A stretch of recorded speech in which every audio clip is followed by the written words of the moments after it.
We are reading about the most powerful Mahajanpada, and this was Magadha.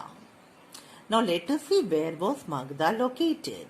It was located between Anga and Vatsa, which were the two Mahajanpadas. It was similar to the regions which were around Patna and Gaya districts. Okay, it was in that area.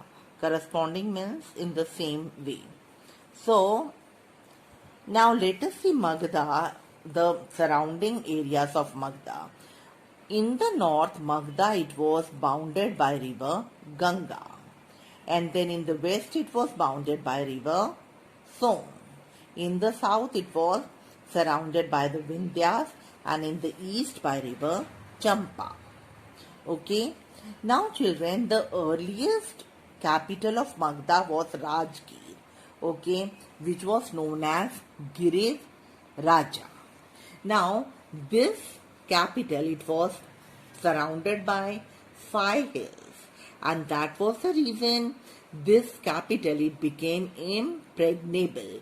Impregnable means it was very strong, and it was strong enough to survive or resist. Okay. Now we have already studied about the 4 powerful Mahajanpadas. But children, these Mahajanpadas, 16 have already studied about the 4 most powerful Mahajanpadas. But these Mahajanpadas, the 16 Mahajanpadas, they were always busy in war among themselves. Now let us see what was the reason why they were always engaged in war. The reason was that each and every Mahajanpada, it wanted to extend its boundaries, its territorial boundaries. That is the reason the entire political history of India, it deals with the struggle among these Mahajanpadas from 6th century BCE onwards. Okay, but when there used to be wars among these Mahajanpadas, one of the Mahajanpada emerged as very powerful, or the most powerful one was Magadha. Okay, so Magadha emerged as the most powerful Janpada among these 16 Janpadas. Okay, now in the 6th century BCE, there was rise of large states which were known as Mahajanpadas. Now children, as I had already explained that among these 16 Mahajanpadas which were always engaged in wars against each other, Magadha, it emerged as the most powerful Mahajanpadas. Now let us see the reasons for the success of Magadha. Okay, so first was the presence of natural resources. Okay, Magadha, it was very rich in natural resources, which helped Magadha to become more powerful in the 6th century BCE.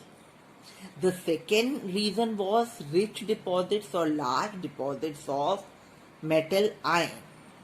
Iron, it was found in this area on a very big scale, and which helped in making of effective weapons and even the agricultural tools.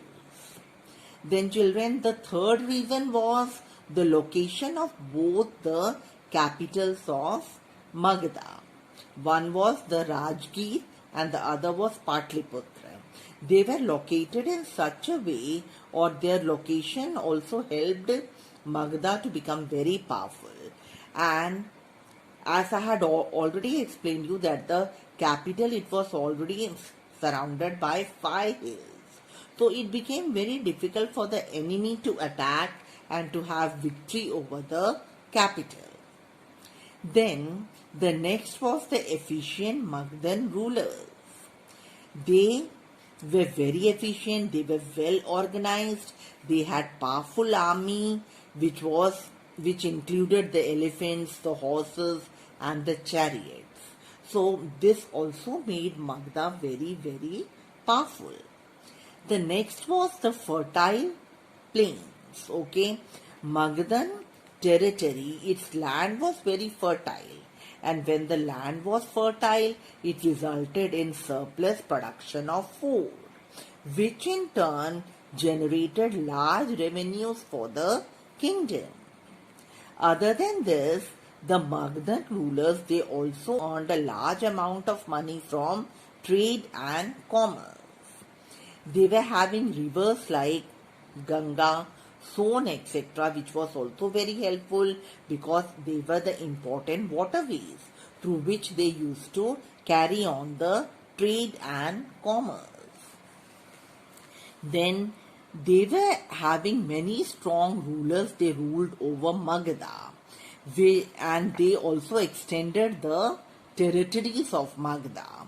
Some of the important rulers or strong rulers of Magadha were Bimbisara, Ajatashatru, and Mahapadma Nanda. Children, let us